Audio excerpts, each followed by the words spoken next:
welcome back to the channel. I'm Connor. This video is sort of like a stopgap whilst I'm recovering from hamstring strain, because the weekly Berlin vlog isn't going to be that detailed this week because it's mainly been easy runs and sort of rehab work. So I thought I'd do a video based on some tips that I think are really key to training for a sub-3 marathon, things that I've used, things I think benefited me positively. So my first one is before you even start marathon specific training. So tip number one, build a good base and do a speed block. And what I mean by that is around 18 weeks before your marathon, start building your base. Do like a 3 to 4 week base building block where it's just mostly 90% easy runs, like really easy, heart rate really low, and just building up the mileage, get it to a point where you think your body can handle it, because at the end of the day, you're probably going to be running this mileage per week for around about the next, 14, 15 weeks if you take over a couple of recovery weeks and a taper. So what I personally do is 18 weeks out from my marathon, I have a 4-week base building block, which brings me down to 14 weeks. And then I usually do 2 to 4 weeks of like a speed block. So I'll do I usually do like a 10K block. So I'll do 10K specific workouts, which is what I've just finished before I picked up the hamstring strain. And then this leads into tip 2, which I'll come into in a minute. But basically what you're aiming to do here is build the mileage during the base building and then develop the speed during the 10K block. So when you get into the start of marathon specific training, you've got a good base and you've got good sort of speed in your legs, because essentially you're going to have to build the endurance. So tip number 2 is don't start your marathon specific workouts too soon. And what I mean by this is don't start doing 20-mile long runs 16 weeks out from your marathon, because you're just going to burn out. You'll peak too soon, and then by the time you actually get to the marathon, you'll be like, oh, I done it for London. I done a stupidly long build up for London, like 26 weeks. I was doing sort of 20-mile long runs after about 5 weeks, and it just blew me apart because my body just couldn't deal with that amount of volume and that sort of intensity of marathon specific work that early. So when you do start this marathon specific training, I think around about 10 weeks is ideal. So 10 weeks from the date of your marathon. So you get around about 8 weeks of quality work before you taper. Say 12 weeks is tops. I aimed for 12 weeks for Berlin. Obviously with the hamstring strain, I'm now aiming for 10 weeks, which is perfectly fine. I done 8 weeks for for Manchester, sorry. But when you do start this marathon specific training, focus on what the goal is, and the goal is speed endurance. You want to be able to take that speed that you've just developed and then train your body to be able to endure that, maybe not that speed, but a good speed for a long amount of time, which is essentially what the marathon is. When you do start your marathon specific training work, I wouldn't say reduce short speed work, so like reps of like a mile or less. Don't get rid of them completely, but reduce them to sort of one relatively light volume session, so around about 10K, maybe one of them a week. And that's purely just to remind your legs what it feels like to run fast. And let's face it, running fast is more fun than long, slow, sort of 10-mile easy runs that you've got to do for marathon training. So yeah, that's tip number 2. Don't start your marathon specific workouts too soon. Tip number 3 is key workouts. Now, I think there's some massively key workouts in here, so I'm going to be reading off the screen that's just behind the camera. So firstly, one of the ones I think is a really key marathon workout is this one that's on screen now. So it's just an easy 5K warm-up, marathon pace at 5K, which is just below your, I said this on a previous video, it's just below what your marathon pace actually is. So if you're aiming for a 3-hour marathon, your pace is 4:16. That's what you need to get a 3-hour marathon. I recommend running your marathon at around about 4:12 and training for a 4:10. If that makes sense. So a lot of my marathon paced efforts during my sub-3 build was at 4:10. So again, back to this workout, easy 5K, marathon pace 5K, which is your training marathon pace, and then 3K at your threshold heart rate, which, like I said before, I know my threshold heart rate is around about 180 to 183. In that window is quite good for me. Obviously the pace fluctuates from day to day, and then just an easy 3 cool down. I think that's a big workout. It's a really good workout for developing that threshold and pushing your lactate threshold up. The really good sort of threshold one is this one, which is a 3x3K at your threshold heart rate with a 1K float. Again, that threshold heart rate's coming in again, so 3K, it'll be a 1K warm up, and then 3K at your threshold heart rate, 1K float, 3K at your threshold heart rate, 1K float, 1K float, and then your last 3K at your threshold, and then a 1K cool down. Another really good session for those sort of lactate burning sessions, because that 1K isn't enough to let that any lactate you've built up in your legs dissipate. It's still there, so by the last rep, you'll probably find your paces drop a little bit, but you're really working hard, which is what you're after. And then, I know I said before that not to do loads of stuff under 1 mile, but I do really love this one. It's 5 by 800 meters. So I aim to do all sub 3 minute reps, which is 345 per K if you're going 259 per 800 meters. This one I done in 330s, which was 250 to 245 sort of range. It's a good workout, and it just it's the one workout I like doing where it really reminds your legs how that feels to be going quicker. 800 meters is not a short distance. It's a long enough distance that it's not like a stride. It really does sort of burn. I do them on 2 minute recoveries. Again, this one is more VO2 max work. It's probably the one I go to if I have to pick any VO2 max workout. I'd do this one. But yeah, that is tip number 3. They're my key workouts. They're not all of them, but they're just the ones that I probably will put in every single block at some point. Tip number 4 is all about long runs, mainly not to run them all easy.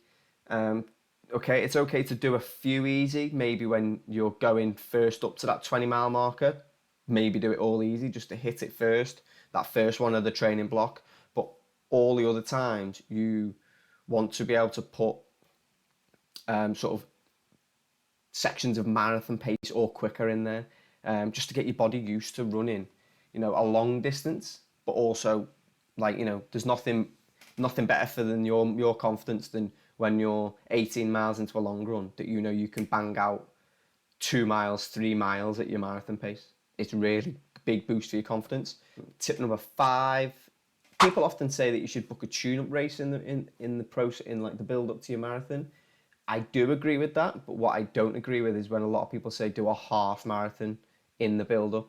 Now, yes, half marathons are more marathon specific. They use a little bit more of a, obviously they're more aerobic than a 10K is, but they do take a lot out of you. And if you're just running it as a long tempo at your marathon pace, I think you'd be better off doing it out of a race and doing like a 20 miler rather than a 13 miler, if that makes sense. So what I like to do is I like to have, if the race is on a Sunday, I'll do a long 20 mile easy run on the Saturday and then go into the 10K on the Sunday as an all-out effort, as a race, all-out effort on fatigued legs. And yeah, don't get me wrong, it doesn't always go to plan. I'd done it in the build-up to Manchester and I felt awful, but it's not about setting a PB. Sometimes you will set a PB because your fitness is developed, but it's about having that really good effort at faster paces on tired legs, and then proving that when you look back at that, I'd imagine so you'd run a lot faster than what your marathon pace sort of is on tired legs in a 10K race, if that makes sense. It also gives you a chance to sort of practice your race day prep, so like putting your bib on, putting the number on, wear the exact kit you're going to wear for the race in this one, your breakfast, get everything dialed in on this 10K race so that you know that nothing is irritating, your breakfast is fine, everything like that. That is my tip number 5. Book a 10K race, not a half marathon in the build-up. Tip number 6 is tapering. I often find this is quite personal. For London, I tapered for 3 weeks and felt really sluggish. And then for Manchester, I reduced it to 2.5 weeks and it worked perfectly for me.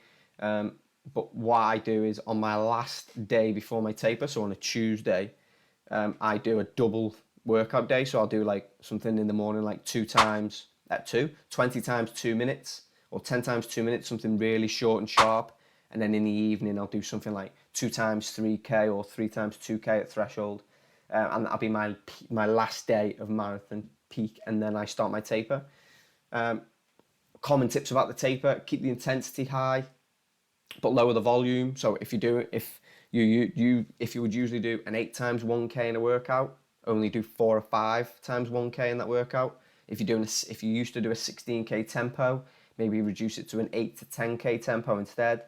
My first week of the taper, I aim to reduce by around about 60 to 70% of what my peak week was. So if my peak week was 100K, the first week of my taper, I'd like to do 65 to 70K. The second week, I like to reduce it by 50% of my peak week, so it'd be 50K. And then in my race week, I do the same structure every single race. I do an easy run on Monday. I do a 4 times 1K at my goal pace on the Tuesday. Wednesday is a rest day. Thursday is an easy run with some strides. Friday is another rest day. Saturday is a shakeout run with a little bit of a pickup at the end. And it gives me a total of like 33K for the week without the marathon. I do that, whether it's a marathon, half marathon, 10K, I'll do the same week, every week, regardless, and just obviously change the goal pace. So tip number 7 is nutrition. It's dead important. Unless you're a freak of nature, I doubt you're going to get a sub-3 without absolutely nailing your nutrition. So in this training block, get your nutrition on point, know exactly what gels you're going to use, try different ones, be comfortable with them, train with them, practice taking them when you're on, with your fuel belt on or whatever you're taking whilst you're running at marathon pace. Practice drinking out of a bottle or a cup, whatever there's going to be on the race day. And it's a sort of common theme, but you probably will feel sick at some point during the marathon. So if you feel sick during a training run, make sure you take a gel whilst you're feeling sick. I know it sounds silly, but both my marathons I've run, I felt sick around about 35K from my gels.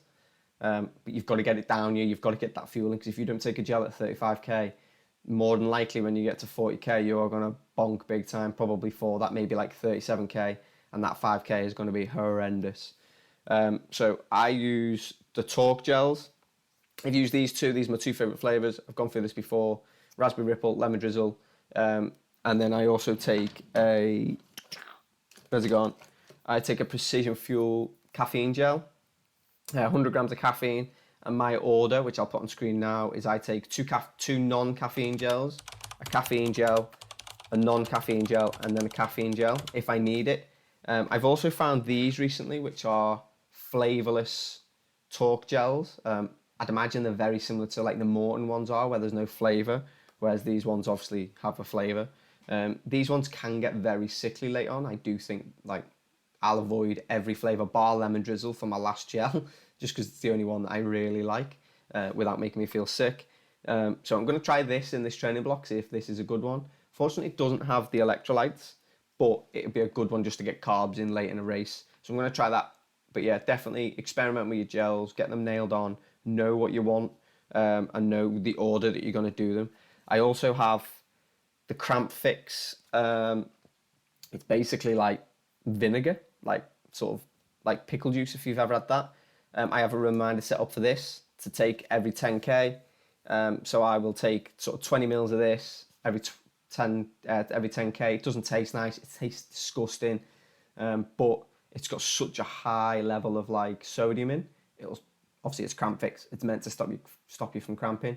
So I'll take that at 10K, 20K, 30K, and then I've usually got a tiny bit left that I'll just take whenever I need in the last sort of 5K, and then put the bottle in my pocket or in a bin if I go past it.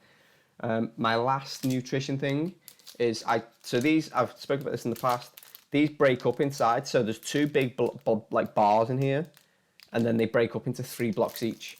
I have two of the little blocks inside of my breakfast, and then I have 4 on the race line with 2 paracetamol, literally 5-10 minutes before I'm due to go. And then that's just to top up any fuel that I've used literally like the morning of the race, warming up and stuff. But that's my nutrition plan. Get it nailed, because your nutrition is so important to that sub-3. I know people that struggle with their nutrition, and their paces suggest that they are capable of a sub-3, but they've just not found a nutrition plan that works for them yet, because the gels, they don't, they're not agreeing with so many gels. I'm just lucky that the first gels I tried, I've agreed with and they work for me.